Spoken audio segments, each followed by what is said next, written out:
हमारे घर में साधु संत भी आ जाएं तो भी हमारी रसोई शुद्ध नहीं होती। नॉर्मल घरों में क्या होगा, नॉर्मल डेज में क्या होगा? ऐसा कोई घर नहीं है, जिस बहुत कम ऐसे घर बचे होंगे जिनमें आज भी चप्पल जूते रसोई में नहीं जाते। बेल्ट पहनकर हम लोग भोजन करते हैं, जूते पहनकर हम लोग भोजन करते हैं। यह पवित्रता है। और अपने आप को मॉडर्न कहते हैं, मॉडर्न। खड़े होके भोजन करते हैं, खड़े होके। खड़े होके भोजन करना पशुओं का धर्म है और बैठकर भोजन करना मानवों का धर्म है। कुछ साइंटिफिक बातें मैं आपको बता देता हूं। जब आप इस सुखासन पर बैठकर भोजन करते हैं तो आपकी पाचन क्रिया एकदम स्ट्रांग हो जाती है। आप ऐसे बैठ के जब भोजन करेंगे तो, और खड़े होके भोजन करेंगे, क्योंकि पशुओं का स्ट्रक्चर वैसा बना है बॉडी का कि वो खड़े होके भोजन करेंगे तो पचा सकेंगे, और हम बैठ के भोजन करेंगे तो हम पचा सकेंगे।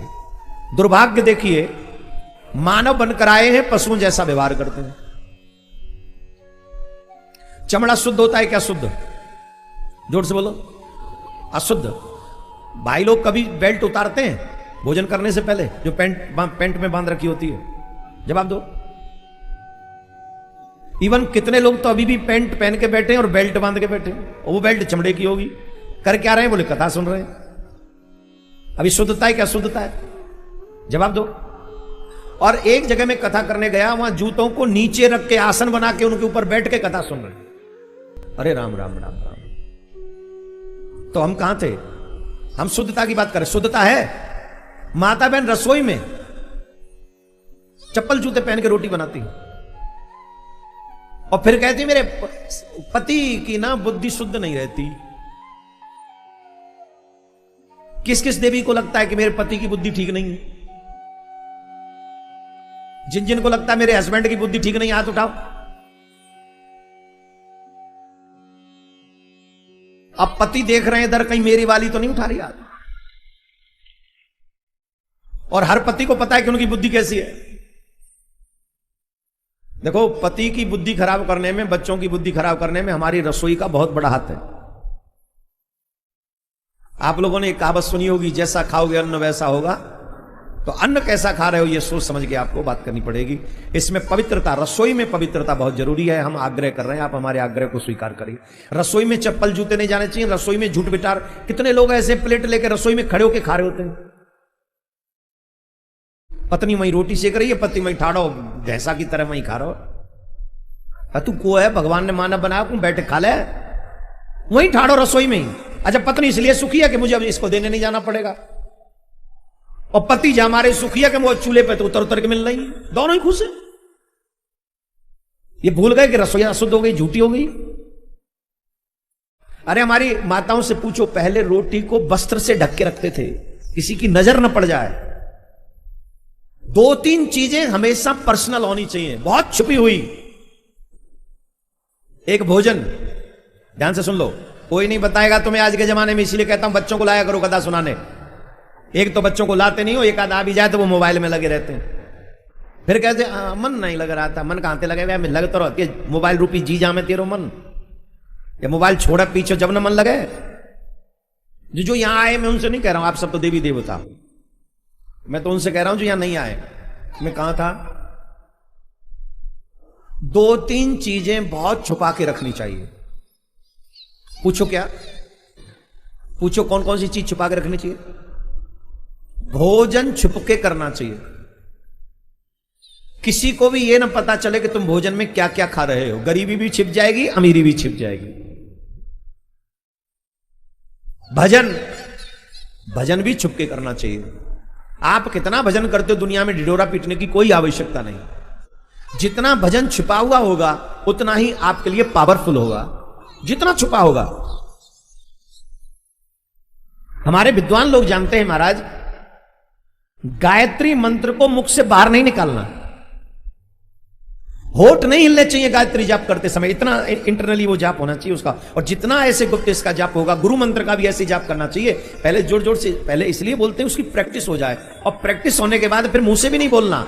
ऐसा करो कि मन अपने आप वही मंत्र जाप करता रहे, और जब मन से वो जाप होता रहेगा सिद्ध हो जाएगा, आपको तुरंत सिद्ध हो जाएगा वो मंत्र।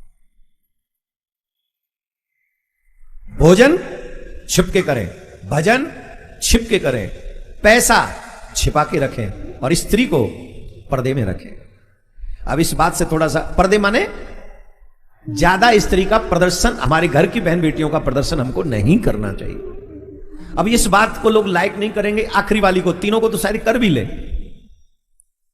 लेकिन इस बात को डिसलाइक करने से पहले ईमानदारी से आज के माहौल को देख लेना। बस हमने जब से मर्यादाओं का उल्लंघन किया है तब से न पति सुरक्षित है न पत्नी सुरक्षित है। अब बताओ हम गलत कह रहे हैं क्या? बोलो। हर दूसरे तीसरे आदमी का बॉयफ्रेंड गर्लफ्रेंड है, शादी के बाद भी। हां जी कि ना जी? जोर से बोलो। अच्छा, शादी के बाद भी बॉयफ्रेंड गर्लफ्रेंड होंगे तो ईमानदारी से बताओ घर चलेगा? जवाब दो। कितना भी छुपा लो, कितना भी छुपा लो, एक दिन तो बॉयफ्रेंड ये प्लानिंग करेगा ही करेगा कि तू या मार दे और हम दोनों भाग चल रहे। घर टूटेगा, बच्चे दुखी होंगे, बच्चे रोएंगे और जगत में तुम्हारी बदनामी होगी। कब? जब हमने अपने आप को प्रदर्शित कर दिया। इन सब के पीछे एकमात्र कारण यही है, स्त्री, भजन, भोजन और लक्ष्मी ये पर्दे में रहनी चाहिए, जिससे बुरे लोगों की दृष्टि उस पर न पड़े और वो सुरक्षित रहे। भजन भी सुरक्षित रहे, भोजन भी सुरक्षित रहे, लक्ष्मी भी सुरक्षित रहे। अब तुम 50-50 500 की गड्डी हाथ में लेके तुम निकल जाओ एक बार कथा में और फिर बैठ जाओ, गारंटी अगर तुम उन्हें बचा के ले जाओ तो कोई ना कोई तो हाथ साफ कर ही देगा, वो छुपा के रखनी पड़ेगी आपको। तो इसलिए हमें भोजन भी मर्यादित करना चाहिए और शुद्धता से करना चाहिए। तो न तो पवित्रता बची, न तपस्या बची, तीसरी दया। आप बताइए दया है? हम लोगों में दया बची है? किसी का एक्सीडेंट हो जाए लोग वीडियो बनाएंगे उसका, लेकिन उसकी हेल्प नहीं करते, ये जानते हुए भी कि आजकल हिंदुओं का एक ही बेटा होता है, ये जानते हुए भी कि सरकार ने ये नियम बना दिया है कि जो हेल्प करेगा सरकार और पुलिस उससे नहीं पूछेगी उसकी मर्जी के बिना, तो भी हम उसको हॉस्पिटल नहीं पहुंचाते, पुलिस के नंबर पे कॉल नहीं करते, एम्बुलेंस नहीं बुलाते। क्यों? अरे हमें क्या पड़ी।